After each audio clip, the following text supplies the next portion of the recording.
আসল জীবন কোনটা? ইমাম ইবনুল কাইয়িম রাহিমাহুল্লাহর একটা কথা আমি এই বই থেকে আপনাদের পড়ে শোনাবো, যে ইমাম ইবনুল কাইয়িম রাহিমাহুল্লাহ আসল জীবন কোনটা সেটা বোঝাতে গিয়ে বলছেন, আরবি না, শুধু বাংলাটা বলি। মানুষের মধ্যে এমন অনেক মানুষ রয়েছে যারা এই পৃথিবীতে 100 বছর বসবাস করেছে, অথচ তাদের বয়স মাত্র 1 বছর। এমনও অনেক মানুষ রয়েছে যারা লাখো কোটি সম্পদের মালিক হয়েছে, অথচ বাস্তবে তারা কয়েকশো টাকারও মালিক নয়। একই অবস্থা জ্ঞান ও খ্যাতির ক্ষেত্রে। তারপরে তিনি বলছেন, নিশ্চয় মানুষের বয়স তার জীবনের সময়সীমা, আর তার কোনো জীবনই নাই যে মহান আল্লাহ থেকে মুখ ফিরিয়ে নেয় এবং আল্লাহ ব্যতীত অন্য কিছুতে নিজেকে ব্যস্ত রাখে। বরং পশু প্রাণীর জীবন তার জীবনের চেয়ে উত্তম, কেননা আত্মা ও অন্তরের জীবিত থাকা ছাড়া মানুষের প্রকৃত অর্থে কোনো জীবন নেই। অন্তর জীবিত থাকলে মানুষ জীবিত আছে, অন্তর মারা গেলে মানুষ মারা গেছে। সৃষ্টিকর্তার সাথে পরিচিত হওয়া, সৃষ্টিকর্তার প্রতি ভালোবাসা, তার ইবাদত করা, তার স্মরণ করে আত্মাকে প্রশান্তি দেওয়া, তার নিকটবর্তী হওয়ার চেষ্টা করা ইত্যাদি ছাড়া মানুষের আত্মা ও অন্তর জীবিত থাকতে পারে না। যে এই আত্মার জীবন থেকে বঞ্চিত হয়েছে সে যাবতীয় কল্যাণ থেকে বঞ্চিত। কেউ যদি মহান আল্লাহ থেকে দুনিয়ার কোনো কিছুর বিনিময়ে মুখ ফিরিয়ে নেয়, তাহলে আমরা বলবো দুনিয়ার সমগ্র কেউ যদি মহান আল্লাহ থেকে দুনিয়ার কোনো কিছুর বিনিময়ে মুখ ফিরিয়ে নেয়, তাহলে আমরা বলবো সমগ্র দুনিয়াও আল্লাহর সাথে সম্পর্কের বিনিময়ে হতে পারে না। প্রত্যেক যা কিছু আপনার জীবন থেকে ছুটে যায় আপনি তার বিকল্প খুঁজে পেতে পারেন, কিন্তু যখন মহান আল্লাহকে আপনি হারিয়ে ফেলেন তখন কোনো কিছুই তার বিকল্প হতে পারে না, তার স্থলাভিষিক্ত হতে পারে না। সুতরাং প্রকৃত অর্থে মানুষের জীবন ততটুকুই যতটুকুতে সে মহান আল্লাহর আনুগত্য করে।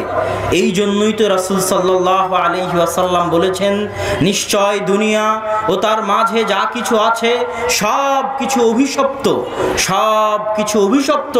শুধুমাত্র আল্লাহর স্মরণ, আল্লাহর সাথে সম্পৃক্ত এবং আল্লাহর সন্তুষ্টির জন্য যা কিছু করা হয় সেটাই দুনিয়াতে বাস্তব, বাকি সব কিছু অভিশপ্ত। এখানে ইবনুল কাইয়িম রাহিমাহুল্লাহ আসল জীবন কোনটা? আপনি 100 বছর জীবন যাপন করলেন, পরকালে দেখছেন মাত্র 1 বছর, মানে ওই সারা 100 বছরে আপনি যতটুকু আল্লাহর ইবাদত করেছেন অতটুকু কতটুকু দাঁড়িয়েছে? 1 বছর দাঁড়িয়েছে। আপনি কোটি টাকার মালিক, পরকালে গিয়ে দেখছেন আপনি 100 টাকার মালিক, মানে সারা জীবনে আপনি 100 টাকায় দান করেছেন। বুঝতে পারেননি? তাহলে অতটুকুই আপনার রিয়াল লাইফ, প্রকৃত লাইফ, যতটুকু আপনি আল্লাহর সন্তুষ্টির জন্য ব্যয় করেন। এবার এখানে প্রশ্ন আসতে পারে, তাহলে দুনিয়াবী জীবন যদি সবই আল্লাহর জন্য করি তাহলে দুনিয়াবী জীবন কোথায় গেল? বাড়ি গাড়ি, টাকা পয়সা, ব্যবসা বাণিজ্য, ব্যাংক ব্যালেন্স। এটার উত্তর হচ্ছে রাসূল সাল্লাল্লাহু আলাইহি ওয়াসাল্লাম বলেছেন, ইন্নামাল আমালু বিন্নিয়াহ। দুনিয়ার সকল কাজ কিসের উপর নির্ভরশীল? নিয়তের উপর নির্ভরশীল। নিয়ত ইসলামে এতটা পাওয়ারফুল, এতটা পাওয়ারফুল, এতটা পাওয়ারফুল যে আমল না করেও নেকি পাওয়া সম্ভব। কি দিয়ে? নিয়ত দিয়ে। কেউ যদি বলে, ইস আমি যদি উমুকের মতো এত টাকার মালিক হতাম তাহলে এত টাকা আল্লাহর রাস্তায় দান করতাম, এর জন্য সে মালিক না হলেও, দান না করলেও এই নিয়তের জন্য সে নেকি পাবে। শুধু তাই নয়, নিয়ত এত পাওয়ারফুল জিনিস, এত পাওয়ারফুল জিনিস, কেউ যদি গুনাহের নিয়ত করে যতক্ষণ গুনাহ সম্পূর্ণ না করছে ততক্ষণ কোনো গুনাহ লেখা হয় না। আপনি একটা খারাপ কাজের নিয়ত করলেন কিন্তু কোনো কারণে করতে পারলেন না বা করলেন না, তো আপনার এই নিয়তের কারণে নেকি লেখা হবে না। কিন্তু আপনি একটা ভালো কাজের নিয়ত করলেন যে কালকে সিয়াম রাখবো, বা আজকে নিয়ত করলেন যে কালকে ফজরের সালাত আদায় করব, তো এই নিয়তের কারণেই আদায় করেন আর না করেন আপনি নেকি পাবেন।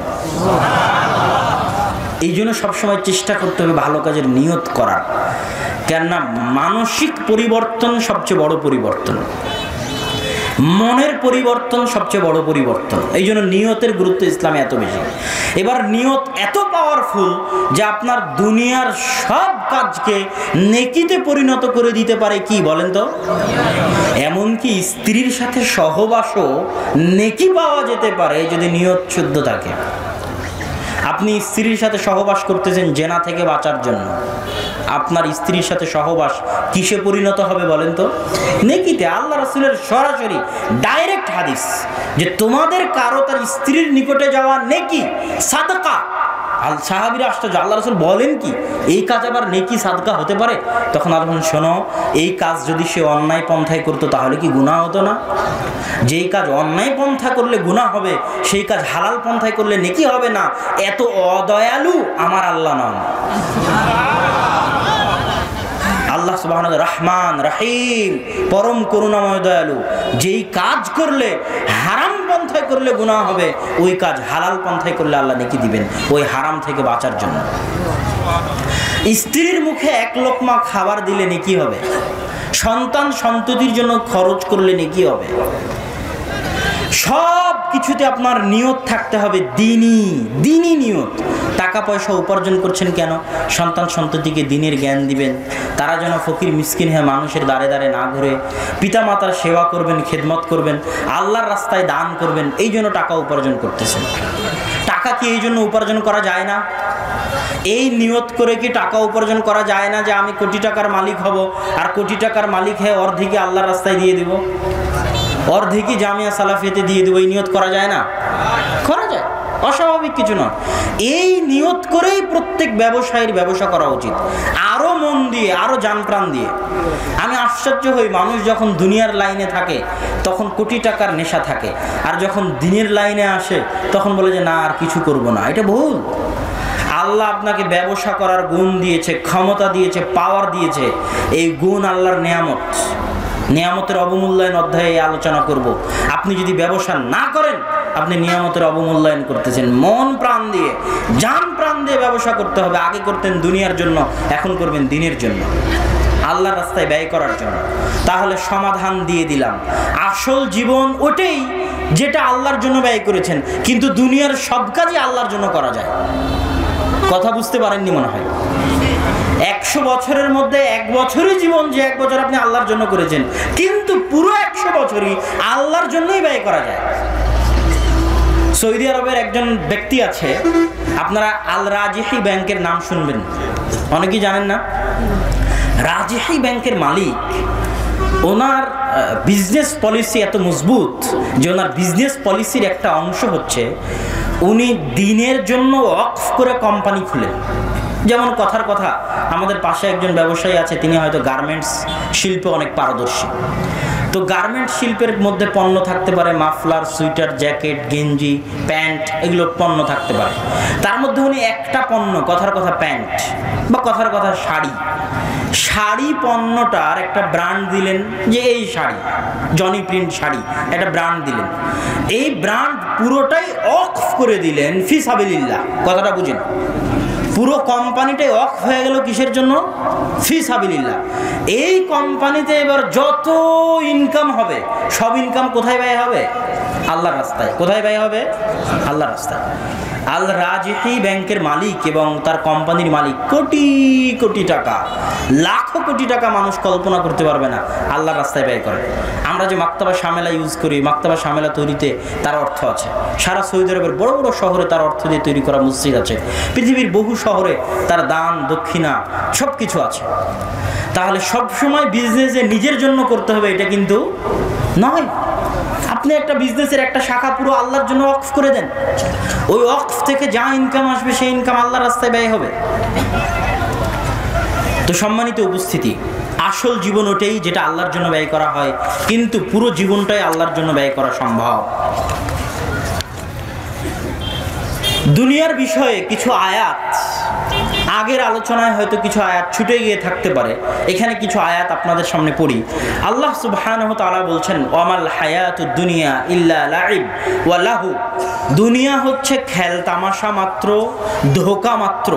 ওয়ালাদ দারুল আখিরাহ, আর পরকাল খায়রুল লিল্লাযিনা ইয়াত্তাকুন, দুনিয়ার চাইতে হাজারো গুণ, লাখো গুণ, কোটি গুণ উত্তম।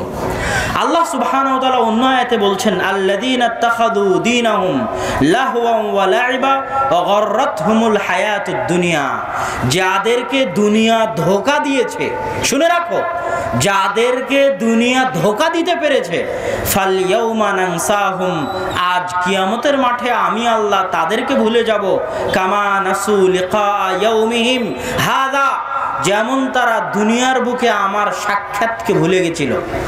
দুনিয়ার ধোঁকায় পড়ে আমি আল্লাহ আমার সাথে সাক্ষাৎ করা লাগবে কিয়ামতের মাঠে, এই সাক্ষাৎকে যেমন ভাবে তারা ভুলে গেছে, আজ কিয়ামতের মাঠে আমি আল্লাহ তাদেরকে ভুলে যাব। ওয়ামা কানু বিআয়াতিনা ইয়াজহাদুন, আল্লাহ সুবহানাহু ওয়া তাআলার ভুলে যাওয়া দুই ধরনের। আল্লাহ সুবহানাহু ওয়া তাআলার ভুলে যাওয়া দুই ধরনের। তার মধ্যে আরেক আয়াতে আল্লাহ সুবহানাহু ওয়া তাআলা বলছেন, আনসাহুম আনফুসাহুম, যারা দুনিয়াতে আল্লাহকে ভুলে যায় তারা নিজেকেও ভুলে যাবে। যারা দুনিয়াতে আল্লাহকে ভুলে যায় তারা কাকে ভুলে যাবে? নিজেকেও ভুলে যাবে। কিভাবে মানুষ নিজেকে ভুলতে পারে? আজীব কোরআনের আয়াত। মানুষ নিজেকে কেমনে ভুলে যেতে পারে, এটার ব্যাখ্যায় মুফাসসিরিনে কেরাম বলছেন, ইবনুল কাইয়িম রাহিমাহুল্লাহ লিখছেন যে মানুষ নিজেকে ভুলে যাবে মানে দুনিয়াতে যত কাজ তার জন্য কল্যাণকর, যে কাজ আপনার জন্য কল্যাণকর, সেই কল্যাণের রাস্তায় আপনি চলতে পারবেন না, এটাই আপনার নিজেকে ভুলে যাওয়া। ওই কল্যাণের রাস্তায় চলার তৌফিক আল্লাহ সুবহানাহু ওয়া তাআলা দিবে না, এটাই হচ্ছে দুনিয়াকে ভুলে যাওয়া। আর পরকাল কি? আবু হুরায়রা রাদিয়াল্লাহু তাআলা আনহু থেকে বর্ণিত, তিনি বলেন রাসূল সাল্লাল্লাহু আলাইহি ওয়াসাল্লাম বলছেন, পরকাল এমন কিছু, জান্নাত এমন কিছু, আ'দাদতু লিইবাদিয়াস সালিহিন, আমি আমার সৎ বান্দাদের জন্য এমন কিছু প্রস্তুত করে রেখেছি, মা লা আইনুন রাআত, যা চোখ কোনোদিন দেখেনি, ওয়ালা উজনুন সামিআত, কান কোনোদিন শোনেনি, মানুষের অন্তর কোনোদিন কল্পনা করতে পারেনি। আল্লাহু আকবার। পরের পর্বে আমরা আসি দুনিয়ার শ্রেষ্ঠ মানুষদের অবস্থা। দুনিয়ার শ্রেষ্ঠ মানুষদের মধ্যে দুই একজনের অবস্থা বলে বর্ণনা শেষ করব। তার মধ্যে রাসূল সাল্লাল্লাহু আলাইহি ওয়াসাল্লাম একজন। রাসূল সাল্লাল্লাহু আলাইহি ওয়াসাল্লাম সম্পর্কে আয়েশা রাদিয়াল্লাহু তাআলা আনহা বলছেন, মা শাবিআ আলু মুহাম্মাদিন মিন খুবজি শাঈর ইয়াওমাইনি, মুহাম্মদ এবং তার পরিবার সাল্লাল্লাহু আলাইহি ওয়াসাল্লাম, মুহাম্মদ এবং তার পরিবার টানা 2 দিন রুটি খেয়েছে, শাঈর, টানা 2 দিন জবের রুটি খেয়েছে, এরকম কোনোদিন হয়নি। এমনকি তিনি মৃত্যুবরণ করে নিয়েছেন, কিন্তু কোনোদিন এরকম হয়নি যে টানা 2 দিন জবের রুটি খেতে পেরেছেন। আরেক হাদিসে আয়েশা রাদিয়াল্লাহু তাআলা আনহা বলছেন যে এমনও চলে গেছে, তার হাদিসের বাক্যটা হচ্ছে এরকম যে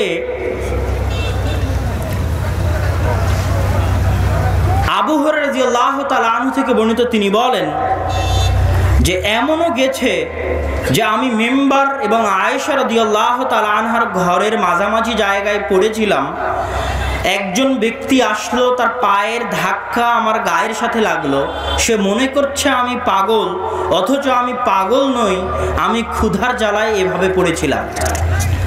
তো এইরকম সাহাবীদের জীবন এবং রাসূল সাল্লাল্লাহু আলাইহি ওয়াসাল্লামের জীবনে অনেক বর্ণনা পাওয়া যাবে, যেগুলো মানুষকে অন্তর প্রশান্তি দিতে পারে যে তাদের মতো বড় ব্যক্তির যদি এই অবস্থা হয়, তাহলে আমরা কত সুখে কত ভালোতে আছি, সেটার জন্য আমাদের আল্লাহ সুবহানাহু ওয়া তাআলার শুকরিয়া আদায় করা উচিত।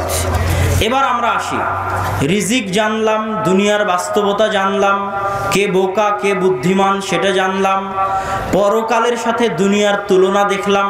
এবার আমাদের আলোচনা, রিজিক কি আমাদের হাতে? রিজিক যদি আমাদের হাতে না হয় তাহলে আমরা কি ঘরে বসে থাকবো? এই দুটো প্রশ্নের উত্তর এই পর্বে আলোচনা করব। রিজিক যদি আমাদের হাতে হতো, একটা উদাহরণ দেখেন, একজন মানুষ যার একটা টাকাও নাই, সে কুরবানির দিনে গোশত খেতে পায়। আর একজন মানুষ যে কোটি টাকার মালিক, সে একদিনও গোশত খেতে পায় না। কেননা তার এমন অসুখ, যে অসুখে যদি সে গোশত খায় তাহলে তার অসুস্থতা বেড়ে যাবে, এই জন্য সে গোশত খেতে পারে না। তাহলে একজনের টাকা থাকার পরেও খেতে পাচ্ছে না, আর একজন টাকা নাই তারপরেও খেতে পাচ্ছে না। রিজিকের বাস্তবতা আপনি আরো ভাবে বুঝতে পারেন। আপনি একদিন হোটেলে বসে খাচ্ছেন, আপনি নিজে বিল দিবেন বলে পকেটে টাকা নিয়ে গেছেন, হুটত আপনার একজন বন্ধু আসলো, সে আপনাকে বিল দিতে দিল না, সে বিলটা দিয়ে দিল। আপনি কি কোনো সময় কল্পনা করেছিলেন যে আপনার পকেট থেকে টাকাটা লাগবে না? রাস্তায় অনেক গাড়ি আছে, জায়গা হচ্ছে না, এদিকে ফাঁকা আছে অনেক জায়গা, বাম দিকে ফাঁকা আছে, যারা ডান দিকে আছেন তারা একটু বাম দিকে চলে আসেন। বাম দিকে ফাঁকা আছে, যারা ডান দিকে আছেন তারা বাম দিকে চলে আসেন। তো রিজিক মানুষের হাতে নয়, তার জ্বলন্ত প্রমাণ মানুষ তার নিজের জীবনে বহুভাবে পেতে পারে। তার কয়েকটা আয়াত এবং কয়েকটা হাদিস আপনাদের সামনে পড়ি। আল্লাহ সুবহানাহু ওয়া তাআলা পবিত্র কোরআন মাজিদে বলছেন, ওয়ামা মিন দাব্বাতিন ফিল আরদি ইল্লা আলাল্লাহি রিজকুহা। জমিনে এমন কোনো মশা, মাছি, সাপ, বিচ্ছু, পোকামাকড়, বাঘ, ভাল্লুক, জীবজন্তু, জানোয়ার, মানুষ, জিন বসবাস করে না যাদের রিজিকের দায়িত্ব কার নয়? আল্লাহ সুবহানাহু ওয়া তাআলার নয়। আর এক আয়াতে আল্লাহ সুবহানাহু ওয়া তাআলা বলছেন, আল্লাহু ইয়াবসুতু রিজকা লিমান ইয়াশা। আল্লাহ যাকে চান তার রিজিক প্রশস্ত করে দেন। ওয়া ইয়াকদিরু লিমান ইয়াশা ওয়া ইয়াকদিরু লাহ। আর যাকে চান তার রিজিক সংকীর্ণ করে দেন। আর এক আয়াতে আল্লাহ সুবহানাহু ওয়া তাআলা বলছেন, আম্মান হাযাল্লাযী ইয়ারযুকুকুম ইন আমসাকা রিজকাহ। এমন কি কেউ আছে দুনিয়াতে যে আল্লাহ যদি তোমার রিজিক আটকিয়ে দেন, দুনিয়ার সেই ব্যক্তি তোমার রিজিকের ব্যবস্থা করতে পারবে? এমন কি কেউ আছে পৃথিবীতে যে আল্লাহ যদি তোমার রিজিক আটকিয়ে দেন, সে তোমার রিজিকের ব্যবস্থা করতে পারবে? এই যে সূরায় আল্লাহ এই কথা বলেছেন, ওই সূরাতে আল্লাহ আরেকটা চ্যালেঞ্জ করেছেন, এমন কি কেউ আছে পৃথিবীতে আল্লাহ যদি মাটির নিচের পানিকে উধাও করে দেন, এমন জায়গায় নিয়ে চলে যান যেখান থেকে মানুষ আনতে পারবে না, তো পৃথিবীতে কেউ কি আছে যে মাটির নিচ থেকে পানি দিতে পারবে? পারবে না। আর এক আয়াতে আল্লাহ সুবহানাহু ওয়া তাআলা, আয়াতে নয় হাদিসে, হাদিসে কুদসিতে রাসূল সাল্লাল্লাহু আলাইহি ওয়াসাল্লাম বলছেন, আল্লাহ বলেন, ইয়া ইবাদি, হে আমার বান্দারা, কুল্লুকুম জায়ে, জেনে রাখো তোমরা সবাই ক্ষুধার্ত। সারা পৃথিবীতে যত কোটি মানুষ আছে, শত কোটি মানুষকে আল্লাহ বলছে, যত কোটি মানুষ আগে চলে গেছে তাদেরকে বলছে, যত কোটি মানুষ ভবিষ্যতে আসবে তাদেরকে বলছে, ইয়া ইবাদি, হে আমার বান্দারা, কুল্লুকুম, তোমরা সবাই, আমরা স্টেজে যারা বসে আছি সবাই, সামনে যারা বসে আছি সবাই, কুল্লুকুম, প্রত্যেকেই, জায়ে, ক্ষুধার্ত, সকলেই ক্ষুধার্ত।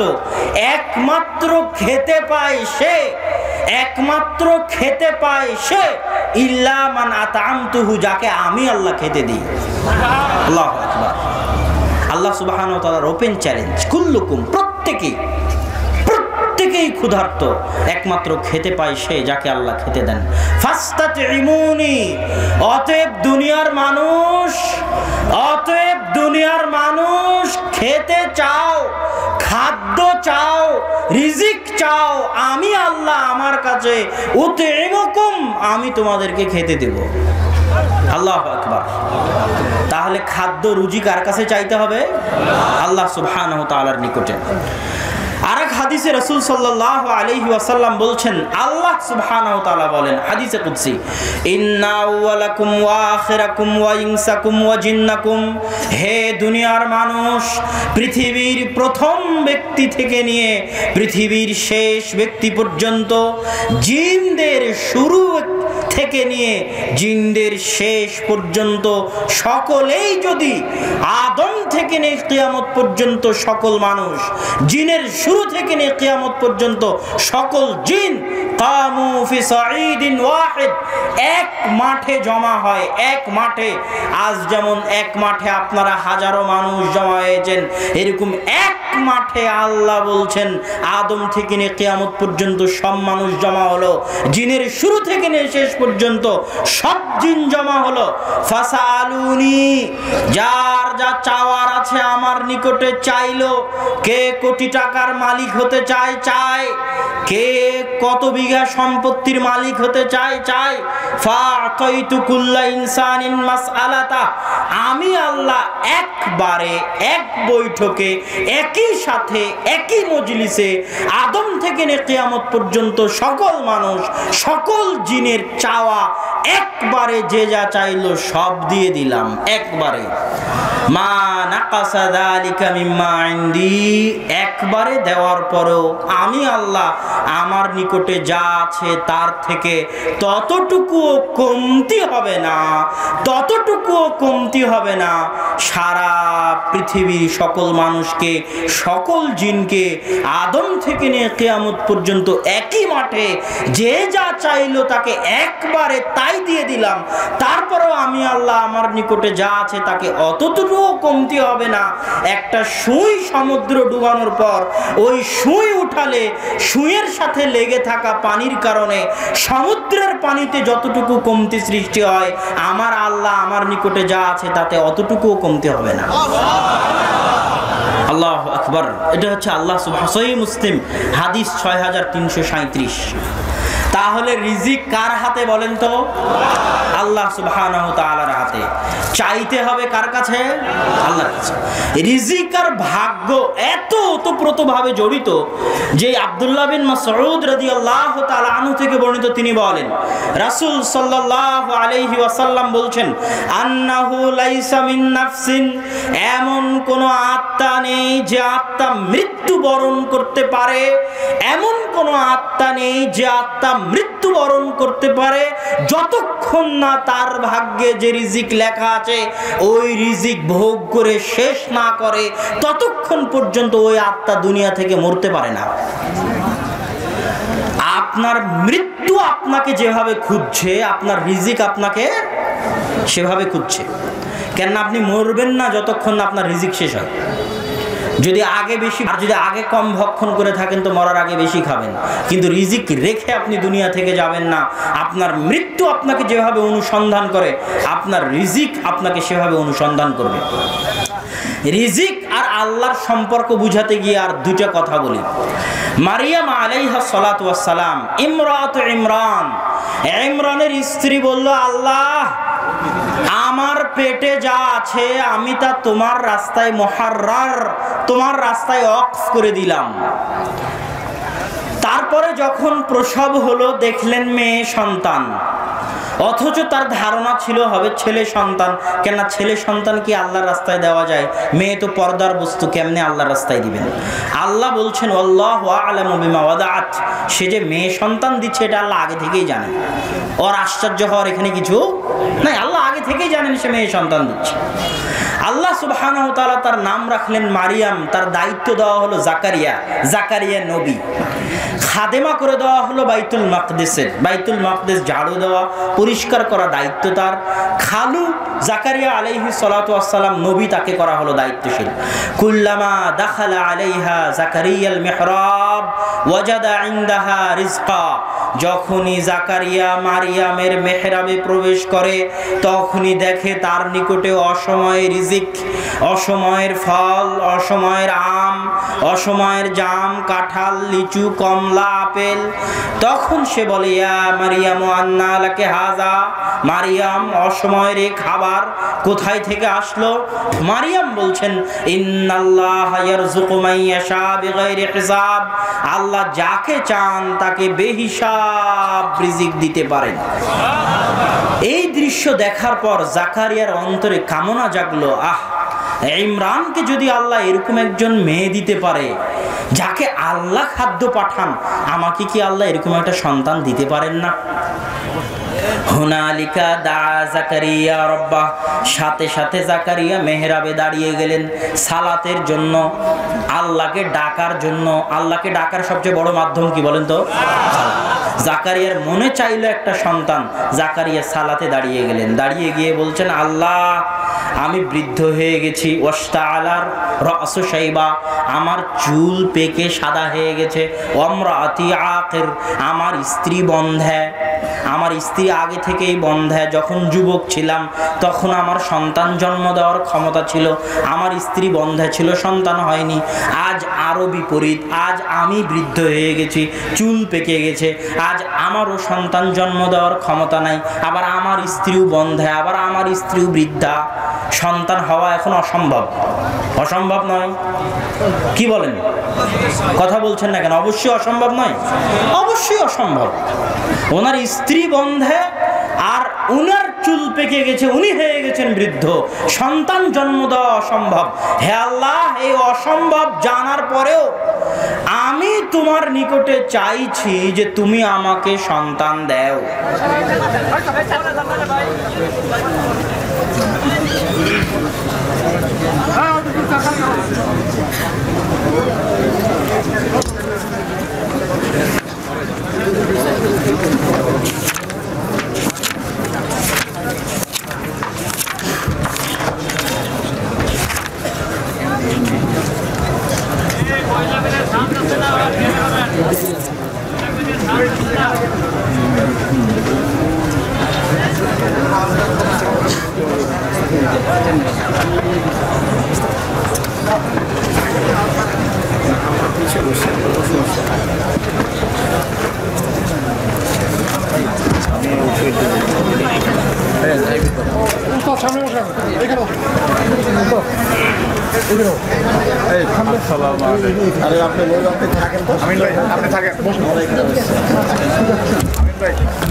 আসসালামু আলাইকুম ভাইজান, আগামী জুমা কোনটা কোথায়?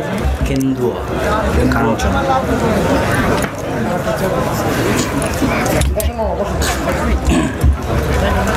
আমরা আলোচনা করছিলাম রিজিক কার হাতে।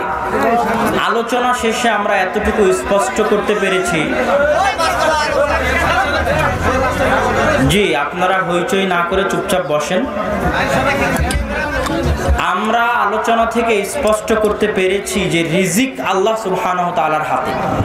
এখন পরের প্রশ্ন, রিজিক যখন আল্লাহর হাতে, তাহলে আমি ঘরে বসে থাকবো না কেন? সাউন্ডের সমস্যা হচ্ছে, এখন লাগাবে। সরি ভাই, সরি। আবার সরি সরি, ঠান্ডা হবে। এখন দ্বিতীয় প্রশ্ন হচ্ছে, রিজিক যখন আল্লাহর হাতে, তাহলে ঘরে কেন বসে থাকবো না? সব মানুষ কমন প্রশ্ন করে যে রিজিক যখন আমার ভাগ্যে লেখা আছে তাহলে আমি ঘরে বসে থাকবো। এবার দেখেন আল্লাহ সুবহানাহু ওয়া তাআলা কি বলছেন। আল্লাহ সুবহানাহু ওয়া তাআলা বলছেন, হুয়াল্লাযী জাআলা লাকুমুল আরদা দালুলা। ওই আল্লাহ, সেই আল্লাহ যিনি তোমাদেরকে পৃথিবীকে করে দিয়েছেন অধীনস্থ, তোমাদের জন্য পৃথিবীকে করে দিয়েছেন নত আবাদের জায়গা, তোমাদের জন্য পৃথিবীকে করে দিয়েছেন অধীনস্থ। তিনি সেই আল্লাহ। কেন অধীনস্থ করেছেন? ফামশু ফি মানাকিবিহা, তোমরা পৃথিবীতে বিচরণ করো আর পৃথিবীর রিজিক ভক্ষণ করো, এটা আল্লাহর নির্দেশ। তার আয়াতে আল্লাহ সুবহানাহু ওয়া তাআলা বলছেন, ফাইদা কুদিয়াতিস সালাত ফান্তাশিরু ফিল আরদ ওয়াবতাগু মিন ফাদলিল্লাহ। হে দুনিয়ার মানুষ, যখন সালাত শেষ হয়ে যায় তখন সালাত শেষে শুয়ে যেও না, সালাত শেষে ঘুমিয়ে পড়ো না। ফজরের সালাত শেষে কি করো না? ঘুমিয়ে পড়ো না, শুয়ে পড়ো না। যখন সালাত শেষ হয় তখন তোমরা জমিনে ছড়িয়ে পড়ো। কেন জমিনে ছড়িয়ে পড়বে? ওয়াবতাগু মিন ফাজলি, জমিনের প্রত্যেক ইঞ্চি জায়গাতে আল্লাহর রহমত আছে, আল্লাহর বরকত আছে। এই প্রত্যেক ইঞ্চি জায়গা থেকে আল্লাহর রহমত অনুসরণ করো, আল্লাহর বরকত অনুসরণ করো। এই একটা ইঞ্চি জায়গায় যদি আপনি একটা ধান বপন করেন, গাছ হবে না? হবে না? হবে। এক হাত জায়গায় যদি একটা আম গাছ লাগান, হবে না? হবে না? তাহলে জমিনের প্রত্যেক ইঞ্চি জায়গায় কি আছে? বরকত আছে। এই বরকত অনুসন্ধান করা প্রত্যেক মানুষের জরুরি জিম্মেদারি, জরুরি দায়িত্ব এবং কর্তব্য।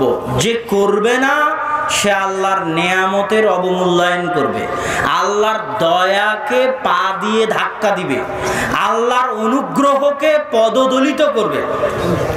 একটা রিক্সা চালক ধামরাই বাজার, আমি বললাম এখান থেকে আমতলা বাজার বা 5 গ্রাম যাব, সে যদি বলে না আমি আর যাব না, যেতে পারবো না, আমি ওই রিক্সাওয়ালার জন্য আল্লাহর পক্ষ থেকে পাঠানো দয়া ছিলাম। কি ছিলাম বলেন তো? সে আমাকে না নিয়ে কিসের অবমূল্যায়ন করলো? আল্লাহর রিজিকের অবমূল্যায়ন করলো, আল্লাহর দেওয়া দয়ার অবমূল্যায়ন করলো। একটা গাড়ির ড্রাইভারকে আমি কল দিলাম, ভাই আজকে যেতে হবে, সে বললো আমি আজকে শুয়ে আছি, ঘুমিয়ে আছি, যেতে পারবো না। সে কিসের অবমূল্যায়ন করলো বলেন তো? রিজিকের অবমূল্যায়ন করলো। আপনার জীবনে হালাল পন্থায় উপার্জন করতে পারবেন এমন একটা টাকাও কার দয়া? আল্লাহর দয়া। ওই একটা টাকা মনে করেন না যে আপনি এমনি পেয়ে গেছেন, আল্লাহ দয়া না করলে পাওয়ার সুযোগ তৈরি হতো না। আল্লাহ যখন দয়া দিয়ে পাওয়ার সুযোগ তৈরি করে দিয়েছে, তখন আপনি কোন লাট সাহেব যে আল্লাহর ওই দয়া সংগ্রহ করবেন না? আল্লাহর ওই দয়া সংগ্রহ করা ইবাদত, নত হওয়া আল্লাহর সামনে। দাউদ আলাইহিস সালাতু ওয়াস সালাম একদিন গোসল করছেন, স্বর্ণের বৃষ্টি হচ্ছে, গোসল ছেড়ে দিয়ে স্বর্ণ কুড়াতে গেছেন। দাউদকে আল্লাহ ধন সম্পদ অত কম দেননি যে গোসল ছেড়ে দিয়ে স্বর্ণ কুড়াতে হবে, এত ধন সম্পদ কম দেননি। দাউদ আলাইহিস সালাম কেন গেলেন? কোটি টাকার মালিক হলেও দাউদ সুলাইমান কোটি কোটি কোটি কোটি টাকার মালিক হওয়ার পরও কার দয়ার ভিখারি? আল্লাহর দয়ার ভিখারি। দাউদ এটা আল্লাহকে দেখাতে চায় যে আল্লাহ আমি কোটি টাকার মালিক হয়েছি ঠিকই, কিন্তু যে 1 টাকা পড়ে আছে ওই 1 টাকার আমি ভিখারি, কেন ওই 1 টাকা তোমার দয়া। এটাই হচ্ছে একজন মুসলমানের আবেগ এবং অনুভূতি। সুতরাং আপনি রিজিক আল্লাহর হাতে, কিন্তু রিজিক দয়া। তো রিজিক আপনি অনুসন্ধান করবেন কেন? আল্লাহর দয়া অনুসন্ধান করার জন্য। এবং ওই অনুসন্ধান করতে গিয়ে যা অর্জন করবেন তা আপনার টাকা নয়, তা সব কার দেওয়া? আল্লাহর দেওয়া। আল্লাহ কোরআনে কোনো জায়গায় বলেনি যে আপনার টাকা দান করতে হবে। মিম্মা রাযাকনাহুম, আপনার পকেটে যে টাকা আছে ওটা আমি আল্লাহ দিয়েছি, আমার দেওয়া টাকা তুমি আল্লাহ আমার রাস্তায় ব্যয় করো। আল্লাহ কোথাও স্বীকার করেনি যে আপনার 10 বিঘা সম্পত্তির মালিক আপনি, ওটার আসল মালিক কে? আজ থেকে 500 বছর আগে আরেকজন ছিল, 500 বছর পরে আরেকজন হবে, কিন্তু আসল মালিক কে? আল্লাহ সুবহানাহু ওয়া তাআলা। সুতরাং রিজিক অনুসন্ধান করতে হবে, রিজিক অনুসন্ধান করা জরুরি দায়িত্ব ও কর্তব্য।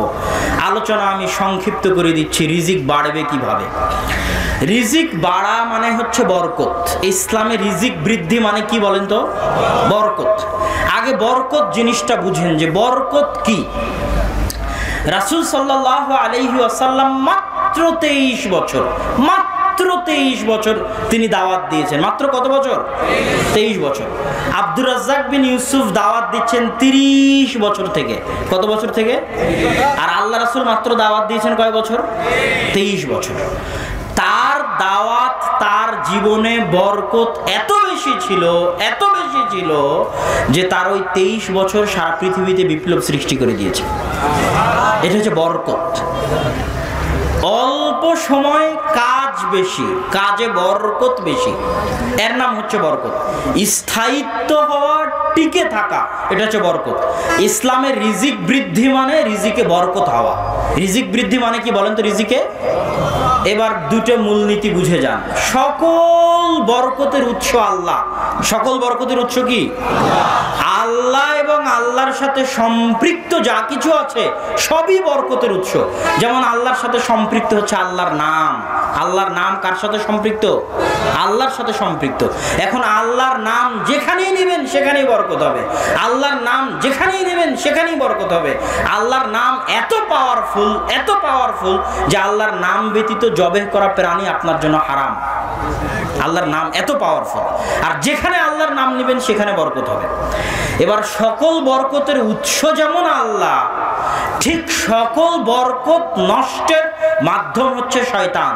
কি বলেন তো? যেখানে শয়তান আছে ওখানে বরকত থাকবে না, নাই। এই দুটো মূলনীতি মাথায় রাখার পরে এবার আল্লাহ রাসূলের কিছু হাদিস দেখেন। রাসূল সাল্লাল্লাহু আলাইহি ওয়াসাল্লাম বলছেন, ইযা আকালা আহাদুকুম ওয়া যাকারা ইসমাল্লাহ, যখন তোমাদের কেউ খায় এবং আল্লাহর নাম নেয়, বিসমিল্লাহ বলে, তখন শয়তান তার সাথে খায় না। আর আর যদি বিসমিল্লাহ না বলে তাহলে তার সাথে কে খায়? আর শয়তান আসলো মানে কি চলে গেল? বরকত চলে গেল। মানে আপনার এই খাওয়াতে কি নাই বলেন তো? বরকত নাই। কেউ যখন বাড়িতে প্রবেশ করে তখন যদি আসসালামু আলাইকুম না বলে, কেননা সালাম হচ্ছে আল্লাহর নাম, আল্লাহর নাম না নেয়, আসসালামু আলাইকুম না বলে, তাহলে শয়তান বলে শোনো, এই বাড়ি তোমাদের থাকার জায়গা, এই বাড়ি তোমাদের খাওয়ার জায়গা। তাহলে শয়তান যে বাড়িতে ঢুকলো ওই বাড়িতে কি থাকবে না? যে জোরে বলেন কি থাকবে না? বরকত থাকবে না। বরকত ওই বাড়ি থেকে উঠে গেল, চলে গেল। আর যখনই বলবে আসসালামু আলাইকুম তখন শয়তান বলবে বাড়ি থেকে তোমরা পালাও, এই বাড়িতে তোমাদের থাকাও নাই খাওয়াও নাই। তার মানে ওই বাড়িতে বরকতের জায়গা তৈরি হলো। আর একটা দেখেন, আল্লাহ সকল বরকতের উৎস, আল্লাহর নামের আলোচনা গেল। এবার আল্লাহর বাণী, আল্লাহর বাণী কি বলেন তো? কোরআন। আল্লাহর বাণী কি? জীবনে বরকত অর্জনের বিশাল বড় মাধ্যম, বিশাল বড় মাধ্যম কোরআন তেলাওয়াত। রিজিকে বরকত চান, জীবনে বরকত চান, পরিবারে বরকত চান, বাড়িতে বরকত চান, বিশাল বড় মাধ্যম কি? কোরআন তেলাওয়াত। যার জীবনে কোরআন নাই তার জীবন পশু প্রাণীর চাইতেও খারাপ। আর যে বাড়িতে কোরআন নাই, কোরআন তেলাওয়াত হয় না, ওই বাড়ি কবরের মতো অন্ধকার। তাহলে বাড়িতে বরকত আসবে কি তেলাওয়াত করলে? কোরআন তেলাওয়াত করলে। এই মৌলিক কয়েকটা কথা গেল বরকত এবং শয়তান। বরকত আসে আল্লাহ সুবহানাহু ওয়া তাআলার পক্ষ থেকে, আর সকল বরকত হারিয়ে যায় শয়তান আসলে। এবার বরকতের পরে আর দু একটা বরকতময় জায়গা শুধু মুখে মুখে বলে চলে যায়। পৃথিবীতে কিছু বরকতময় জায়গা আছে, মদিনা, মক্কা, বাইতুল মাকদিস। এগুলোকে আল্লাহ সুবহানাহু ওয়া তাআলা বরকতময় জায়গা বলেছে। বরকতময় সময় সকাল। সকাল কিময় সময় বলেন তো? বরকতময় সময় হচ্ছে সকাল। বরকতময় কর্ম, বিসমিল্লাহর কথা বললাম, আল্লাহ সুবহানাহু তাআলাকে স্মরণ করা, আল্লাহ সুবহানাহু তাআলাকে স্মরণ করা বরকত পাওয়ার মাধ্যম। কোরআন তেলাওয়াতের কথা বললাম, এটা বরকত পাওয়ার মাধ্যম। একত্রে খাবার খাওয়া, এটা সহিহ হাদিস। এই হাদিসে রাসূল সাল্লাল্লাহু আলাইহি ওয়াসাল্লাম বলেন কুলু জামিআন, একসাথে খাও, ওয়ালা তাফাররাকু, আলাদা আলাদা খেও না, ফাইনাল বারাকাতা ফিল জামাআ, বরকত আছে একসাথে খাওয়ার মধ্যে। একসাথে কি খেলে কি হবে জানো? ফাতুআমুল ওয়াহিদ ইয়াকফিল ইসনাইন, একজনের খাবার দুইজন খেতে পারবে, তিনজনের খাবার চারজন খেতে পারবে। কার হাদিস? রাসূল সাল্লাল্লাহু আলাইহি ওয়াসাল্লাম। বরকত পাওয়ার আরেকটা মাধ্যম হচ্ছে জমজমের পানি। আল্লাহ রাসূল বলেছে ইন্নাহা মুবারাকা, জমজমের পানি হচ্ছে বরকতময়। বরকত বৃদ্ধির আরো কিছু উপায়, মৌলিক উপায়। এক নাম্বার হচ্ছে তাওহীদ, বরকত বৃদ্ধির উপায়।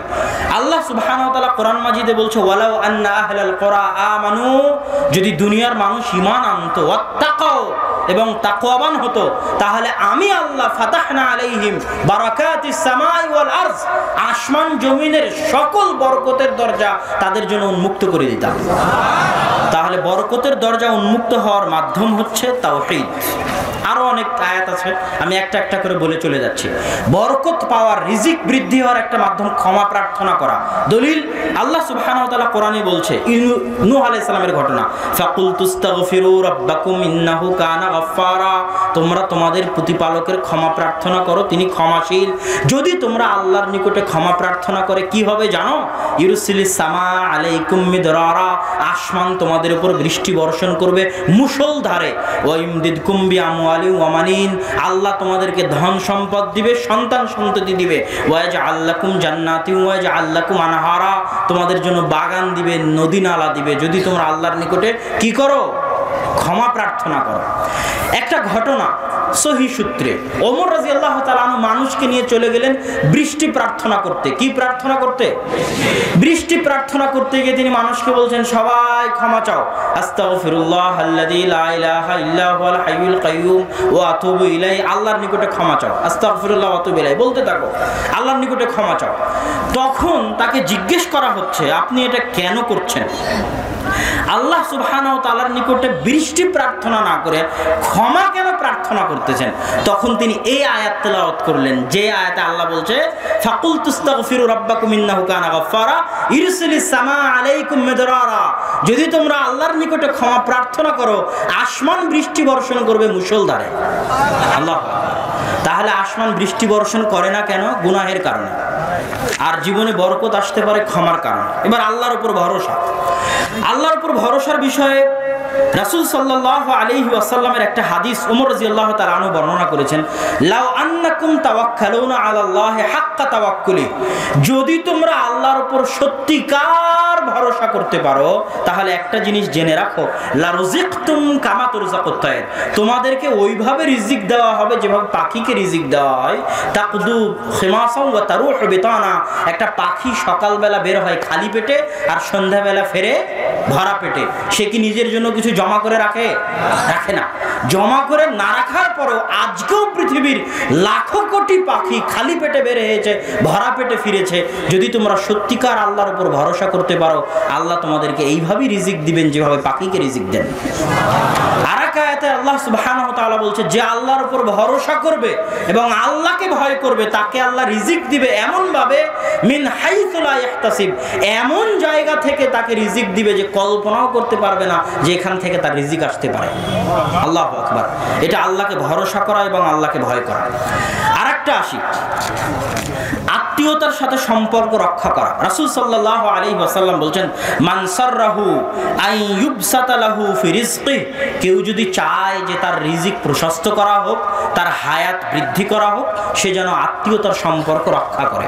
আরেক হাদিসে রাসূল সাল্লাল্লাহু আলাইহি ওয়াসাল্লাম বলছেন, ইন্না আজালাত তাআ, পৃথিবীতে সবচেয়ে দ্রুত যেই ভালো কাজের প্রতিদান দেওয়া হয়, পৃথিবীতে সবচেয়ে দ্রুত যেই ভালো কাজের প্রতিদান দেওয়া হয় সেটা হচ্ছে আত্মীয়তার সম্পর্ক রক্ষা করা।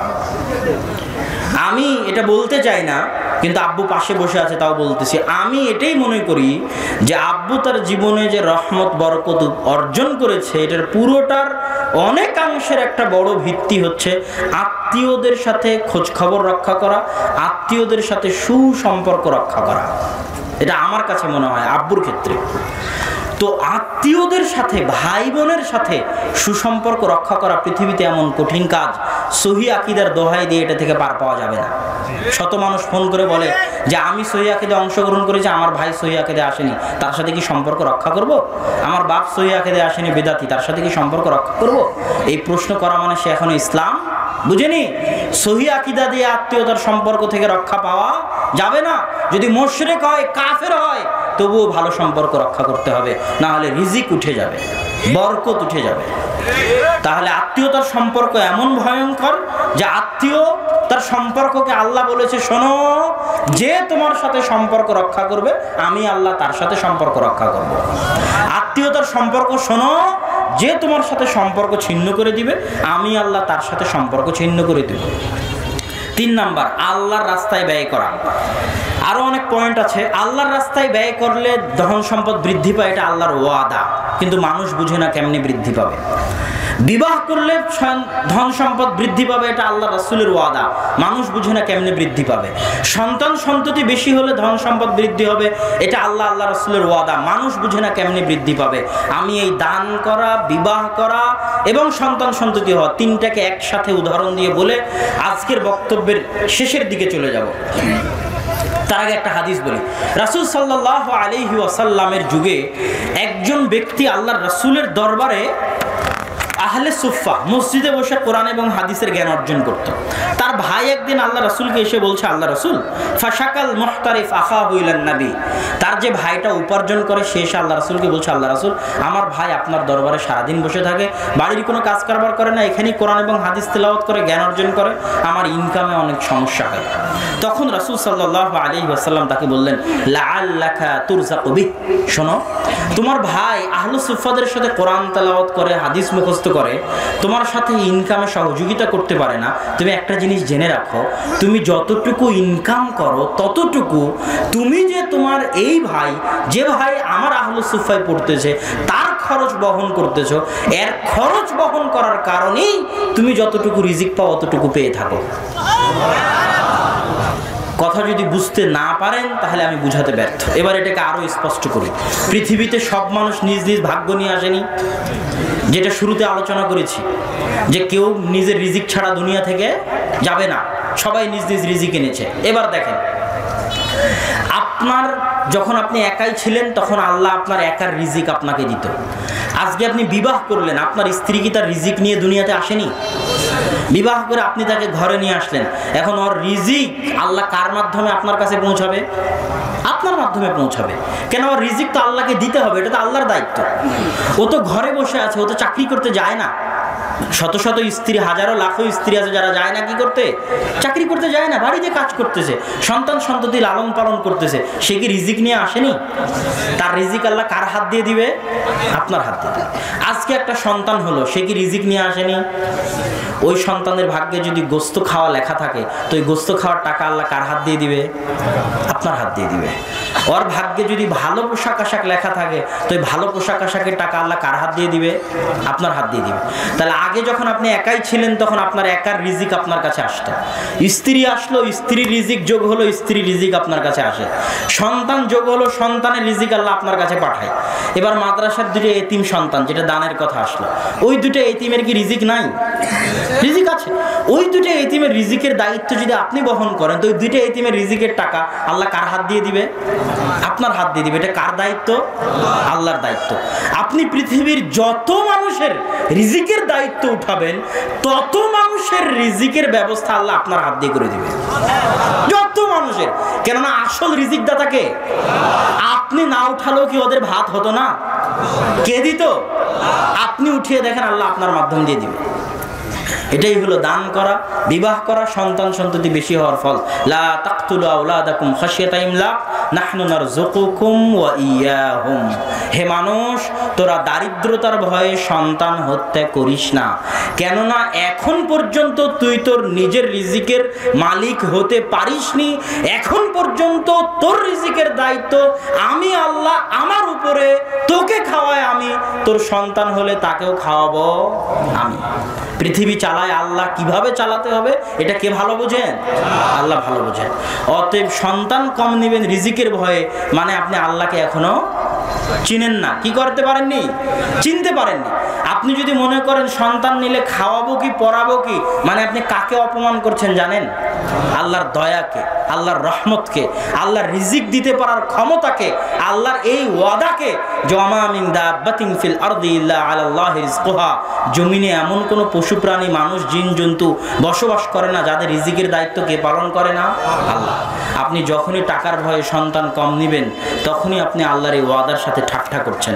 আলোচনা আরো অনেক লম্বা ছিল। রিজিক কমে যায় কি কি কারণে, তার একটা হচ্ছে নেয়ামতের অবমূল্যায়ন করলে।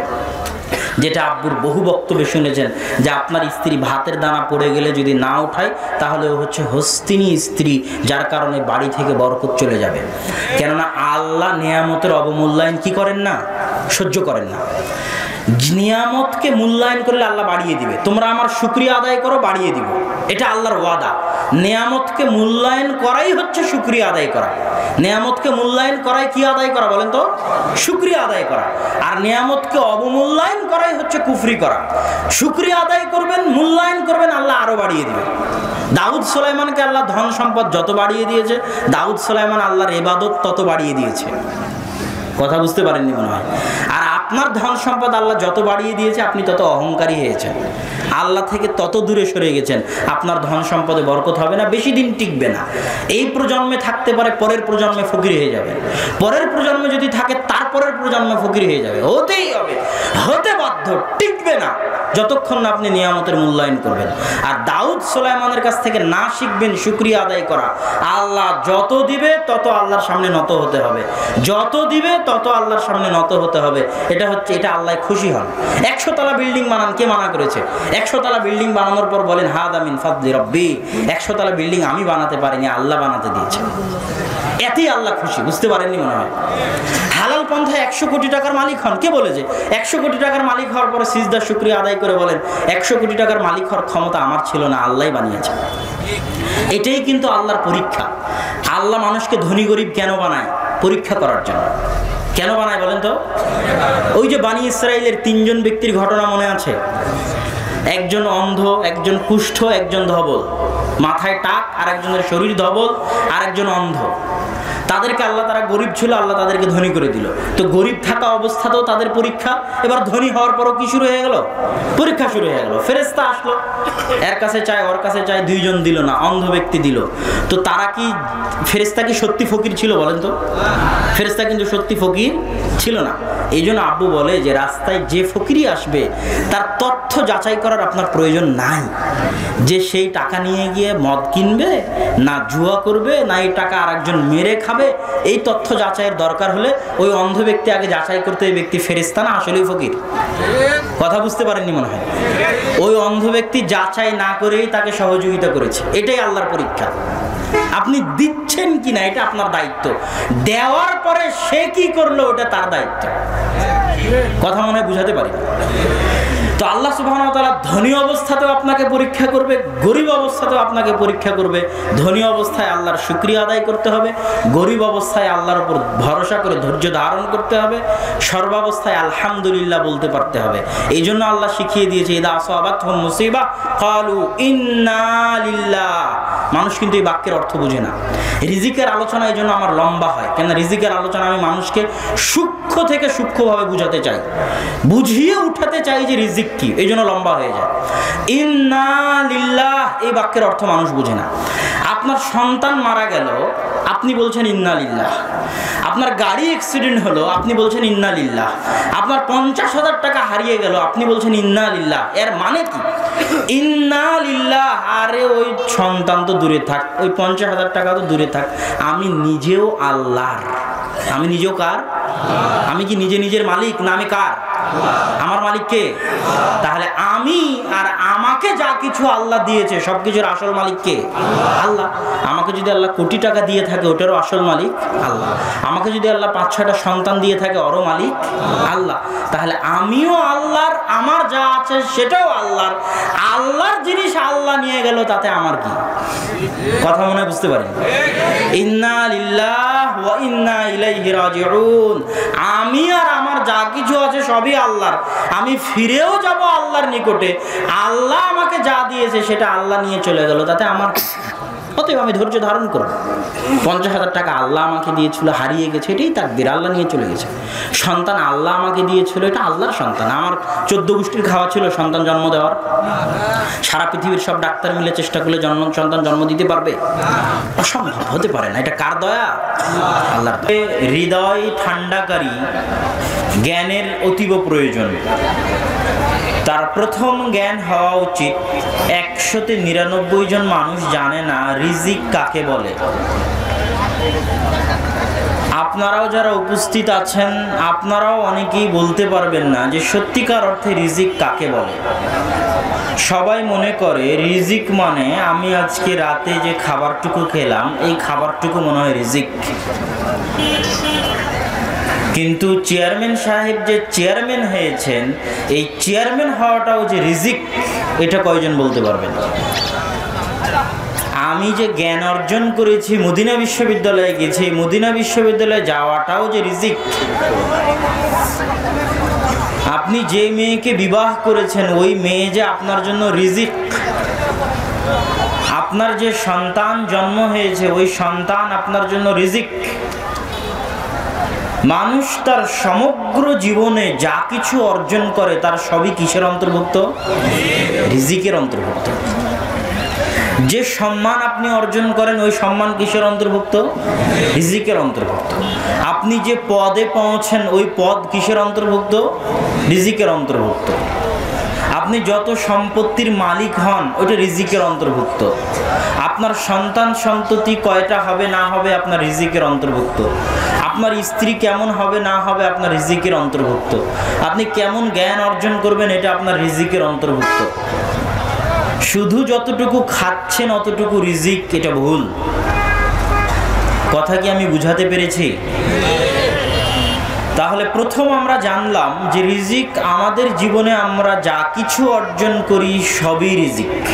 রব্বানা আতিনা ফিদ দুনিয়া হাসানাতাও ওয়া ফিল আখিরাতি হাসানা। হে আল্লাহ, আপনি আমাদেরকে দুনিয়াতে উত্তম কিছু দান করেন। তো দুনিয়াতে যা কিছু মানুষ পাবে উত্তম, যা কিছু পাবে তার সবই কিসের অন্তর্ভুক্ত? রিজিকের অন্তর্ভুক্ত। এটা রিজিকের আলোচনার শুরু। তারপরে আমরা যাই রিজিকের উপর বক্তব্য আমার 2-1টা দেওয়া আছে এবং সেই বক্তব্যের উপর ভিত্তি করে এই বইটা লেখা। বইটাও আমারই লেখা, রিজিক নামে, নতুন বের হয়েছে।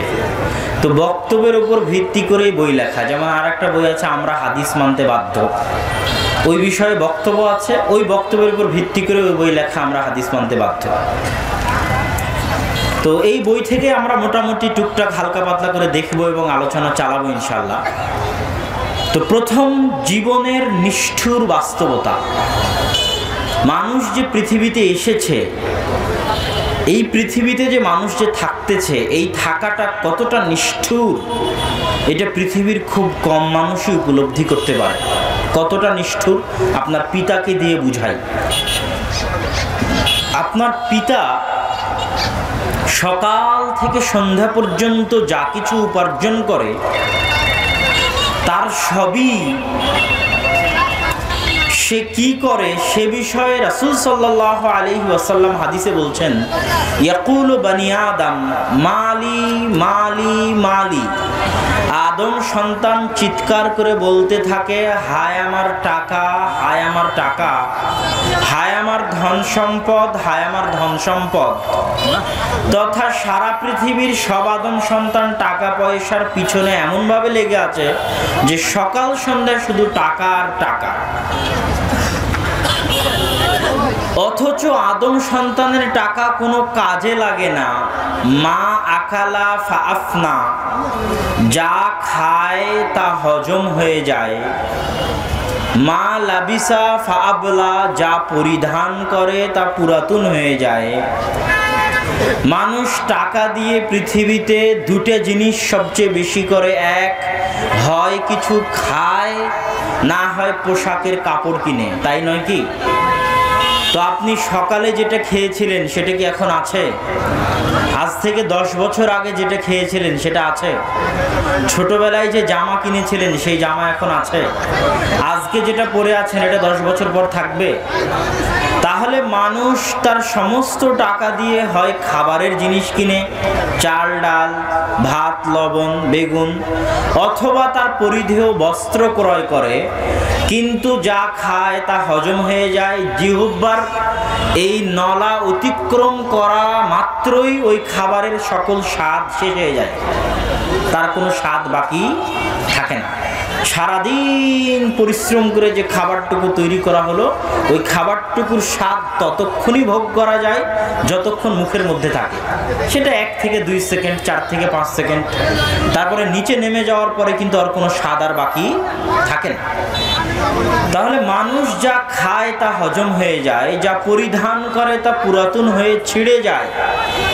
এর বাইরে মানুষ আর কি করে? খাওয়ার পরিধান করার বাইরে জমি ক্রয় করে, বাড়ি গাড়ি তৈরি করে। তো বাড়ি গাড়ি জমি, ব্যাংক ব্যালেন্স, ফিক্সড ডিপোজিট, এগুলো হচ্ছে খাওয়ার পোশাকের বাইরে। তো খাওয়ার পোশাকের বাইরে সে যত ব্যাংক ব্যালেন্স জমি জায়গা তৈরি করে, একটাও সে কবরে নিয়ে যেতে পারে না। কার জন্য রেখে যায়? সন্তানের জন্য। এবং তার মৃত্যুর সাথে সাথে তার সন্তানেরা তার ওই রেখে যাওয়া ধন সম্পদ নিয়ে মারামারি শুরু করে, গন্ডগোল শুরু করে, ঠিক যেমন আপনি আপনার পিতার রেখে যাওয়া ধন সম্পদের ক্ষেত্রে করেছিলেন। তাহলে এই লোকটা সারা দিন আজীবন পৃথিবীতে বসবাস করে কি সাথে করে নিয়ে পরকালে গেল? কি যা খেলো তা হজম করলো, যা পরিধান করলো তা পুরাতন হয়ে গেল, যা জমি জায়গা ব্যাংক ব্যালেন্স করলো তা সন্তান সন্ততি আত্মীয় স্বজন স্ত্রী পুত্র ভাগ করে নিল। তাহলে জীবন শেষে যখন সে যাচ্ছে তখন তার সাথে কি থাকতেছে, কি সে সাথে করে নিয়ে যাচ্ছে? এটাই হচ্ছে জীবনের সবচেয়ে নিষ্ঠুর বাস্তবতা। রাসূল সাল্লাল্লাহু আলাইহি ওয়াসাল্লাম আরেক হাদিসে বলেন, ইয়াতবাউল মাইয়িত সালাসা, 3টা জিনিস একজন মৃত্যুবরণকারী ব্যক্তির অনুসরণ করে: তার ধন সম্পদ, তার পরিবার পরিজন এবং তার আমল।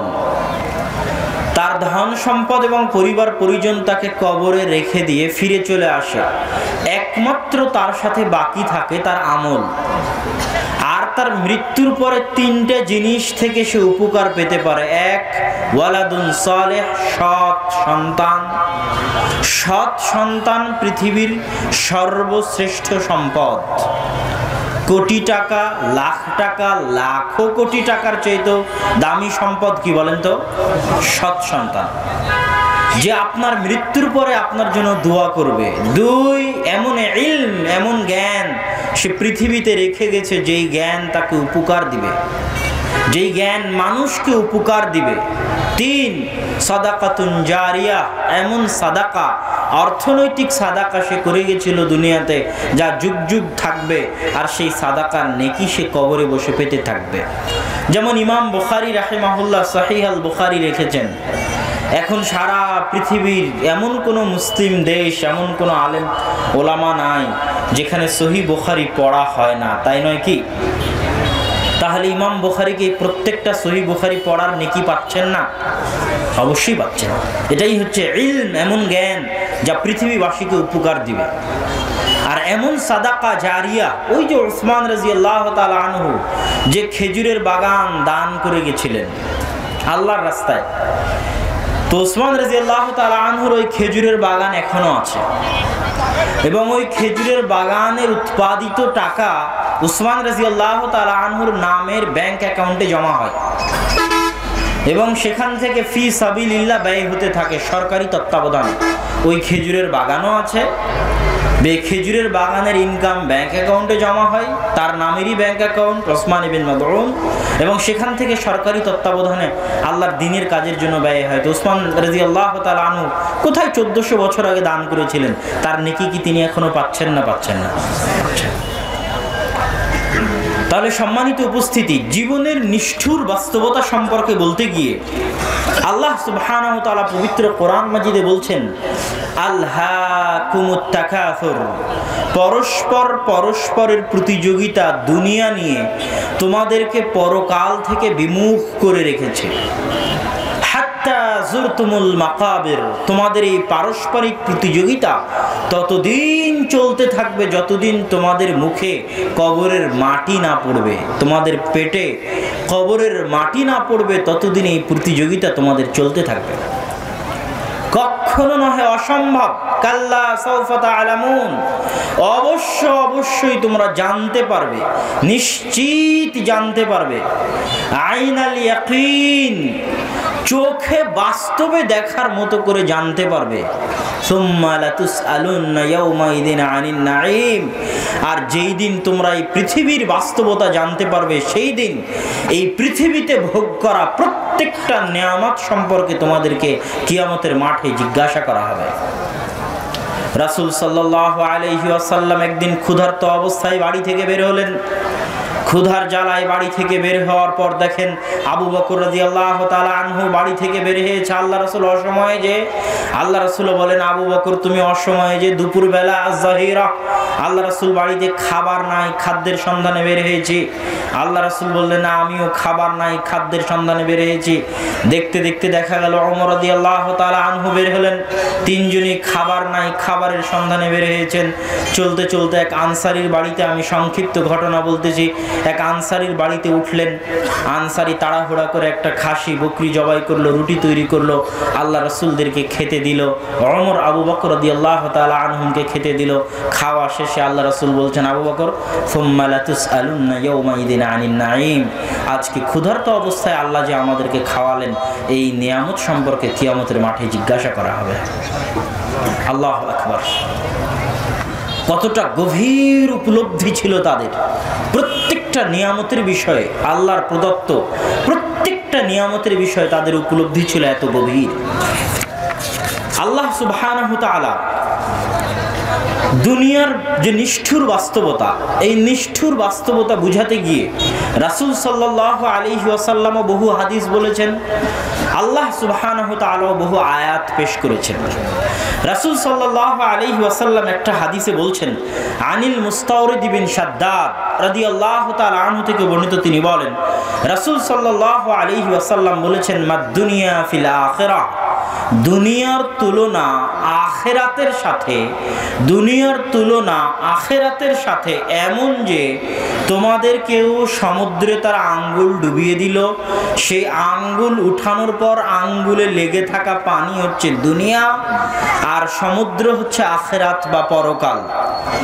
রাসূল সাল্লাল্লাহু আলাইহি ওয়াসাল্লাম একদিন এক বাজারের পাশ দিয়ে অতিক্রম করছেন, তো বাজারে একটা কান কাটা ছাগল পড়ে আছে, বিজাদিহি আসাক্কিন, কান কাটা মরা ছাগল পড়ে আছে।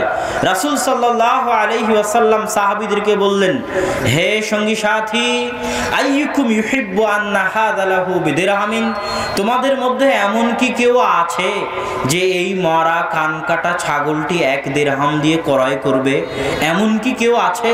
তখন তারা বলল, মা নুহিব্বু আন্নাহু লানা বিশাইইন, আল্লাহর রাসূল সাল্লাল্লাহু আলাইহি ওয়াসাল্লাম 1 দিরহাম তো বহু দূরের কথা, কোনো কিছুর বিনিময়ে ফ্রিতে দিলেও আমরা এই মরা কান কাটা ছাগলটি গ্রহণ করব না।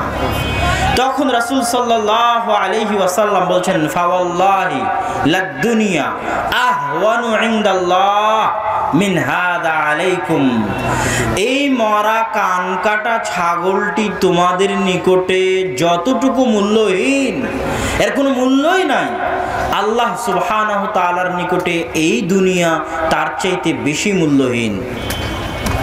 আল্লাহ সুবহানাহু তাআলার নিকটে এই দুনিয়ার কোনো মূল্য নেই।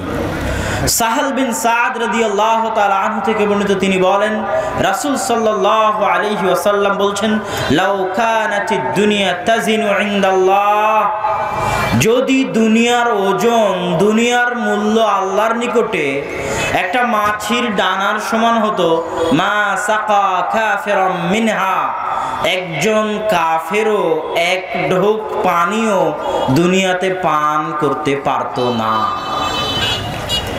সারা পৃথিবীর মূল্য কত টাকা হতে পারে মানুষ কি নির্ধারণ করতে পারবে? সাভার বাজারে 1 কাঠা জমির দাম কত হবে? ঢাকা শহরে 1 কাঠা জমির দাম কত হবে? বসুন্ধরায় সেটা কত হবে? গুলশানে গেলে সেটা কত হবে? ধানমন্ডিতে গেলে কত হবে? সেই জমি আবার লন্ডনে গেলে কত হবে? নিউ ইয়র্কে গেলে কত হবে? সিলিকন ভ্যালিতে গেলে কত হবে? হংকং শহরে গেলে কত হবে? চীনের রাজধানীতে গেলে কত হবে? তাহলে সারা পৃথিবীতে যত জমি আছে সব জমির মূল্য কত হবে? এই জমিতে পৃথিবীর শুরু থেকে নিয়ে আজ পর্যন্ত যত ফসল উৎপাদিত হচ্ছে, এখন হচ্ছে, অতীতে হয়েছে, ভবিষ্যতে হবে, তার দাম কত হবে? এই জমির, এই মাটির নিচে লুকিয়ে থাকা স্বর্ণের খনি, তেলের খনি, সব কিছুর খনি, গ্যাসের খনি, সেগুলোর মূল্য কত টাকা হতে পারে? এই পৃথিবীতে মানুষের ব্যাংক ব্যালেন্সে কত টাকা থাকতে পারে? সারা পৃথিবীর সব ব্যাংক ব্যালেন্সে অতীতে কত টাকা ছিল, ভবিষ্যতে কত থাকতে পারে, সবগুলোকে জমা করে মানুষের পক্ষে এই পৃথিবীর মূল্য নির্ধারণ করা সম্ভব নয়। অথচ এই সবগুলোকে যদি এক পাল্লায় রাখা হয়, তাহলে মরা কানকাটা ছাগল আর একটা মাছির ডানা, এগুলো দিয়ে আল্লাহ রাসূল সাল্লাল্লাহু আলাইহি ওয়াসাল্লাম উদাহরণ দিলেন। পৃথিবীতে কাফের ধনী হয় না? এখন পৃথিবীর যত ধনীর সিরিয়াল লিস্ট আছে সবই তো কাফের। মুকেশ আম্বানি বলেন, আর চীনের alibaba.com-এর মালিক বলেন, আর ওই আমেরিকার ওই লোকের নাম কি, বিল গেটস বলেন, মাইক্রোসফটের মালিক, এরকম যত আছে সবই কাফের। তাহলে মানুষ বলে কাফের কি জন্য এত ধনী? তো আল্লাহ সুবহানাহু ওয়া তাআলা, রাসূল সাল্লাল্লাহু আলাইহি ওয়াসাল্লাম আরেক হাদিসে বলছেন, ইন্নাল্লাহা ইউতিদ দুনিয়া লিমান ইউহিব ওয়া মান লা ইউহিব, আল্লাহ দুনিয়া যাকে ভালোবাসেন তাকেও দেন, যাকে ভালোবাসেন না তাকেও দেন। আল্লাহ দুনিয়া যাকে ভালোবাসেন তাকেও দেন, যাকে ভালোবাসেন না তাকেও দেন। কারুন কি ধনী ছিল না? কারুনকে কি আল্লাহ ভালোবাসতেন?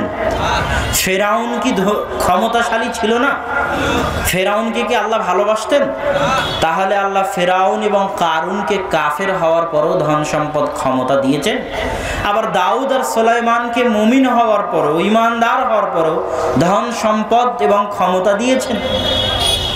তাহলে ধন সম্পদ ক্ষমতা আল্লাহর ভালোবাসার মানদণ্ড নয়। ইউসুফ আলাইহিস সালাতু ওয়াস সালাম আল্লাহর নিকটে কত ভালোবাসার, তিনি নিজে নবী, তার পিতা ইয়াকুব নবী, তার দাদা ইসহাক নবী, তার পরদাদা ইব্রাহিম আলাইহিস সালাতু ওয়াস সালাম নবী, নবীর ছেলে, নবীর ছেলে, নবীর ছেলে নবী। এত মহান উঁচু বংশের অধিকারী হওয়ার পরেও, নিজে নবী হওয়ার পরেও, নবীর বংশে হওয়ার পরেও, বাপ দাদা পরদাদা নবী হওয়ার পরেও তিনি ভাইদের কর্তৃক কুয়াতে নিক্ষিপ্ত হয়েছেন। আপনি কি আপনার ভাইদের কর্তৃক মেরে ফেলার জন্য কুয়াতে নিক্ষিপ্ত হয়েছিলেন? হননি। তিনি কৃতদাস হিসেবে বাজারে বিক্রি হয়েছেন। আপনি কি কৃতদাস হিসেবে বাজারে বিক্রি হয়েছিলেন? হননি। তিনি মানুষের বাড়িতে গোলাম হিসেবে, চাকর হিসেবে কাজ করেছেন। গোলাম, চাকর। আপনার বাড়ির চাকর আর চাকরানি যেমন ইউসুফ আলাইহিস সালাতু ওয়াস সালাম মানুষের বাড়িতে চাকর, তেমন চাকর হিসেবে তিনি মানুষের বাড়িতে বড় হয়েছেন। আপনি মানুষের বাড়িতে চাকর ছিলেন না। ইউসুফ আলাইহিস সালাতু ওয়াস সালাম বিশাল মিথ্যা অপবাদ মাথায় নিয়েছেন, আপনি মাথায় নেননি। ইউসুফ আলাইহিস সালাতু ওয়াস সালাম মিথ্যা অপবাদ মাথায় নিয়ে 7 বছর বিনা অপরাধে জেল খেটেছেন, আপনি খাটেননি। তো আপনি কি এখন বলবেন আল্লাহ ইউসুফ আলাইহিস সালামকে ভালোবাসে না? এটা কি বলার কোনো সুযোগ আছে? আল্লাহ ইউসুফ আলাইহিস সালাতু ওয়াস সালামকে যে ভালোবাসেন তার প্রমাণ হচ্ছে আল্লাহ সুবহানাহু তাআলা তাকে জেনার মতো মহা অপরাধ থেকে বাঁচিয়ে দিয়েছিলেন। আল্লাহু আকবার। এটা হচ্ছে আল্লাহ যে তাকে ভালোবাসেন তার প্রমাণ। তার মানে দুনিয়াবি ধন সম্পদ ক্ষমতা আল্লাহর ভালোবাসার মানদণ্ড নয়। আল্লাহ আপনাকে তার আনুগত্য করার কতটুকু সুযোগ দিচ্ছেন সেটা হচ্ছে আল্লাহর ভালোবাসার মানদণ্ড।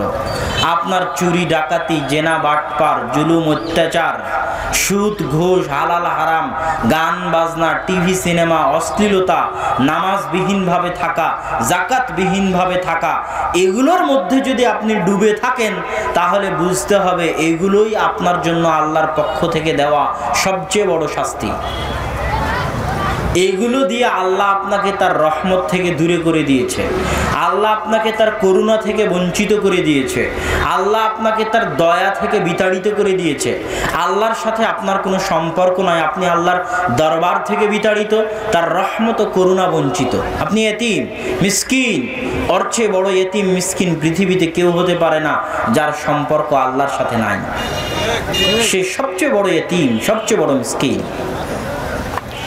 সম্মানিত উপস্থিতি, তাহলে দুনিয়ার এই নিষ্ঠুর বাস্তবতা বুঝাতে গিয়ে আল্লাহ সুবহানাহু তাআলা পবিত্র কোরআনে কিছু উদাহরণ পেশ করেছেন যে দুনিয়া কেমন। তার মধ্যে একটা উদাহরণে রাসূল সাল্লাল্লাহু আল্লাহ সুবহানাহু তাআলা বলছে যে একটা মানুষ অনেক কষ্ট করে একটা পার্ক তৈরি করলো, একটা অনেক সুন্দর দামি পার্ক তৈরি করলো। তৈরি করার পর খোলার পূর্ব মুহূর্তে সেই পার্কে ভূমিকম্প হয়ে, ধূলিসাৎ হয়ে, ঝড় বৃষ্টি হয়ে ধ্বংস হয়ে গেল। তো এই ধূলিসাৎ হওয়া পার্কটা যেমন, এই দুনিয়ার মূল্য আল্লাহ সুবহানাহু তাআলার নিকটে তেমন। এই উদাহরণ আল্লাহ দিয়েছেন সূরা ইউনূসের 24 নম্বর আয়াতে, হাদীদের 20 নম্বর আয়াতে। এই উদাহরণগুলো আল্লাহ সুবহানাহু তাআলা পবিত্র কোরআনের আরো বহু জায়গায় দিয়েছেন। একটা ছোট বাচ্চা নদীর ধারে গিয়ে একটা ছোট্ট খেলনা তৈরি করলো, খেলনা তৈরি করে সেটা পা দিয়ে ভেঙে দিল। এই ছোট বাচ্চার নিকটে ওই খেলনার মূল্য যেমন, আল্লাহ সুবহানাহু তাআলার নিকটে এই দুনিয়ার মূল্য তার চাইতেও কম। তো এই দুনিয়ার নিষ্ঠুর বাস্তবতা বুঝার পরে আমরা পরের পয়েন্ট বুঝবো, টাকা মানেই কি শান্তি? পরের প্রশ্ন। প্রথম আলোচনা ছিল রিজিক কাকে বলে, তারপরের আলোচনা করলাম দুনিয়ার নিষ্ঠুর বাস্তবতা, দুনিয়ার মূল্য, তারপরের আলোচনা টাকা মানেই কি শান্তি। পৃথিবীতে সুখ এবং শান্তি দুইটার মধ্যে পার্থক্য করতে পারতে হবে। সুখ মানে হচ্ছে এসি রুম, সুখ মানে হচ্ছে অনেক উন্নত মানের টাইলস মোজাইক দিয়ে তৈরি করা বিল্ডিং, সুখ মানে হচ্ছে সুইমিং পুল, সুখ মানে হচ্ছে আনন্দ বিনোদনের সকল ব্যবস্থা। সুখ টাকা দিয়ে ক্রয় করা সম্ভব হতে পারে, উপভোগ বিনোদন টাকা দিয়ে ক্রয় করা সম্ভব হতে পারে, কিন্তু মানসিক আত্মিক শান্তি টাকা দিয়ে ক্রয় করা সম্ভব নয়। ইসলাম মানুষকে দুনিয়াতে সুখ দিবে কিনা এর গ্যারেন্টি দেয় না, কেননা সুখের ভিত্তি ইসলামে পরকাল, কিন্তু মানসিক শান্তি দিতে পারবে ইসলাম, এবং ইসলামই মানসিক শান্তির একমাত্র চাবিকাঠি। এরকমও হাজারো মানুষ আছে কোটি টাকার মালিক, কিন্তু রাত্রে এসি চালালেও ঘুম হয় না, আছে না? না আছে, আপনার ক্ষেত্রেও হতে পারে। আপনার ছেলে মেয়ে আপনার কথা শোনে না, আপনার স্ত্রী কোথায় অন্য কারোর সাথে পরকীয়া করে, আপনি কোথায় কার সাথে সম্পর্কে লিপ্ত থাকেন, পরিবারে কোনোদিন একত্রিত হওয়া হয় না, এক টেবিলে খেতে বসা হয় না, বাপ ছেলের মধ্যে সম্মানের সম্পর্ক নাই, ভাড়াত্বের সম্পর্ক নাই, ব্যক্তিত্বের সম্পর্ক নাই, টাকা স্বার্থের সম্পর্ক, স্ত্রীর সাথে স্বার্থের সম্পর্ক, ছেলে মেয়ের সাথে স্বার্থের সম্পর্ক, অথচ পরিবার সবই ঠিক আছে, টাকা পয়সা ব্যাংক ব্যালেন্স সব আছে, গাড়ি বাড়ি সব আছে, ওই বাড়ি থেকে কি উধাও বলেন তো? শান্তি উধাও। এই শান্তি কি টাকা দিয়ে ক্রয় করা সম্ভব? সম্ভব নয়। অথচ দেখবেন দিনাজপুর রংপুরের কোন বুড়া মানুষ সকালবেলা পান্তা দিয়ে ভাত খেয়েছে, রাত্রেবেলা পান্তা আর কাঁচামরিচ দিয়ে ভাত খেয়েছে, রাত্রে আরামসে ঘুমাচ্ছে, ওর পরিবারে কি আছে? শান্তি আছে। তাহলে শান্তির মূল্য মানুষকে বুঝতে হবে, যে মানসিক শান্তি। আপনারা ছোটবেলায় একটা গল্প জানেন, অনেকেই জানেন, যে একজনের বাড়িতে অনেক টাকা জমা রাখতে এসেছে, তো অত বেশি টাকার কারণে তার রাত্রেবেলা কি হয়নি? ঘুম হয়নি। তখন পরের দিন টাকাটা ফেরত দিয়ে এসেছে, যে এই টাকা আমার কাছে রাখা সম্ভব নয়, কেন এই টাকার কারণে আমার মাথায় যে টেনশন আছে, ওই টেনশন আমি বহন করতে পারবো না। তাহলে এখানে আমি আপনাদেরকে প্রথম যেটা বুঝাতে চাচ্ছি সেটা হচ্ছে শান্তি এবং সুখের মধ্যে পার্থক্য আছে, এবং আমাদের চেষ্টা করতে হবে যেন আমরা শান্তি অর্জন করতে পারি, আর এই শান্তি ইসলাম দিতে পারে। ইসলাম মানেই শান্তি, ইসলাম শব্দটাও এসেছে সিলম, শান্তি থেকে। তো এই মানসিক শান্তি অর্জন করার চেষ্টা করতে হবে, এটা হচ্ছে সবচেয়ে বড় সফলতা। তারপরের পয়েন্ট, কে বোকা আর কে বুদ্ধিমান। একটা যুবক 50,000 টাকার একটা চাকরি পেয়েছে ব্যাংকে, তখন সে বলতেছে এই ব্যাংক সুদি ব্যাংক, আমি চাকরি করব না। গেল একটা পয়েন্ট। একটা যুবক অনেক উন্নত মানের কোম্পানি, হালাল কোম্পানিতে চাকরি পেয়েছে, কোম্পানি বলছে তোমাকে দাড়ি কাটতে হবে, না হলে তোমার চাকরি হবে না। তখন যুবক বলছে যে আমি দাড়ি কাটবো না, তবুও চাকরি করব না। তো এই যুবককে, যে যুবক 50,000 টাকার বেতনের চাকরি ছেড়ে দিল সুদি ব্যাংক হওয়ার কারণে, আর লাখ টাকার চাকরি ছেড়ে দিল দাড়ি কাটার শর্ত থাকার কারণে, সমাজ তাকে বলবে যে সে বোকা, কত পাগল গো, চাকরি ছেড়ে দিল, বলবে না? কিন্তু আসলে কে বোকা আর কে বুদ্ধিমান, আল্লাহ সুবহানাহু ওয়া তাআলা কোরআন মাজিদে বলছেন, ইন্নামা ইয়াখশাল্লাহ মিন ইবাদিহিল উলামা। আল্লাহ সুবহানাহু ওয়া তাআলাকে ভয় করে, তাকওয়া পরহেজগারিতা অবলম্বন করে, যার মাথায় কিছু ঘেলু আছে, যার বুদ্ধি আছে, যার বিবেক আছে, যে চালাক, যে জ্ঞানী, যে পণ্ডিত, সেই আল্লাহ সুবহানাহু ওয়া তাআলাকে ভয় করে। আর যারা বোকা, গর্ধব, অচল, অথর্ব, বুদ্ধি নাই, পাগল, অজ্ঞ, মূর্খ, তারা আল্লাহকে ভয় করে না। এটা আল্লাহ বলছেন। রাসূল সাল্লাল্লাহু আলাইহি ওয়াসাল্লামের একটা হাদিস পাওয়া যায়, হাদিসটা সূত্রগতভাবে জয়ীফ হতে পারে, কিন্তু কথা সঠিক। এই জন্য আমরা আল্লাহ রাসূলের নামে না বললেও স্বাভাবিক কথা হিসেবে বলতে পারি যে আল কাইয়িসু মান দানা নাফসাহ, বুদ্ধিমান সেই যে আত্মসমালোচনা করে এবং মৃত্যুর পরে কি ঘটবে তা নিয়ে চিন্তা করে। পাগল সে, বোকা সে যে অন্যের সমালোচনা করে, আর বুদ্ধিমানকে যে নিজের সমালোচনা করে। আর পাগল বোকা সে যে দুনিয়া নিয়ে চিন্তা করে, আর বুদ্ধিমান সে যে কি নিয়ে চিন্তা করে? মৃত্যুর পরে কি ঘটবে তা নিয়ে চিন্তা করে।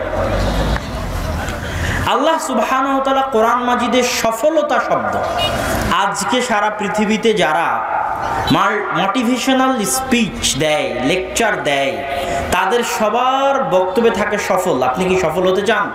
সফল হতে চাইলে এই বই পড়ুন। আপনি কি সাকসেসফুল হতে চান? এটা করুন, এই বক্তব্য শুনুন। তো এই সাকসেসফুল, সফল করানো হলো ফাকাদ ফাজ, সেই সফল কাম, সেই সাকসেসফুল। আপনি যেই দিন নিজেকে জান্নাতে আবিষ্কার করতে পারবেন সেই দিন বুঝতে হবে আপনি সফল হয়েছেন, তার আগের কোনো সফলতা নয়। এসএসসিতে গোল্ডেন এ প্লাস পাওয়া, এইচএসসিতে পাওয়া, কোটি টাকার চাকরি করা, কোটি বিঘা সম্পত্তির মালিক হওয়া আসল সফলতা নয়। যেই দিন নিজেকে জান্নাতে আবিষ্কার করবেন, যুহজিহা আনিন নার, জাহান্নাম থেকে আপনাকে দূরে সরিয়ে নেওয়া হবে, ওয়াউদখিলাল জান্নাহ, আপনাকে জান্নাতে প্রবেশ করানো হবে, সেই দিন আপনি প্রকৃত সফল। তারপরে আল্লাহ সুবহানাহু ওয়া তাআলা বলছেন, শোনো, ওয়ামাল হায়াতুদ দুনিয়া ইল্লা মাতাউল গুরুর, দুনিয়া ধোকার বস্তু মাত্র, খেল তামাশার বস্তু মাত্র, ধোকার বস্তু মাত্র। দুনিয়া তোমাকে ধোকা দিবে। দীর্ঘ এক সফরে তোমাকে পাঠানো হয়েছে, তোমার সফর শুরু হয়েছে রূহের জগৎ থেকেই।